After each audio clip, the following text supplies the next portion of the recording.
Knowing does not equal understanding. You probably know a lot of people who know a lot of stuff, but at the end of the day, they can't understand anything. How do we understand? You have to provoke. You have to force the brain to compare and contrast. If two things happen identically the same way, no connection forms. The best way to do that is to continually prod the brain and actually to make it form mistakes. I'm going to show you a neuron. This is what our brain cells look like, the cells that do the thinking for us in our head.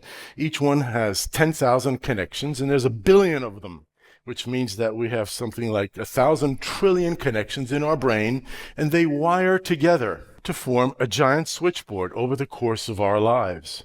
This is what makes us human. We literally wire cells together. And once the wiring happens, we start to develop knowledge. But it has 3 steps. The first step is information. That's what we're doing now. Then you have to sort of do something with that information. You have to file it. And then ultimately and ideally, you have to connect different parts of the brain to create what we call wisdom. Notice there's no direct pathway from information to wisdom.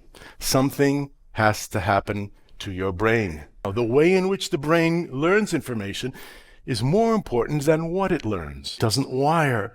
If it learns information in short snippets of SMSing, texting messages, and staying in the digital world, there's no provocation. That which keeps us in that world is the cell phone. If you type in negative effects of cell phone use on the brain, you get 30 million references. Why? Because they interrupt, they distract. Even if they're not being used, there are fascinating studies that show if a cell phone is in your pocket or even in the room next to you, it still detracts from your ability to integrate information.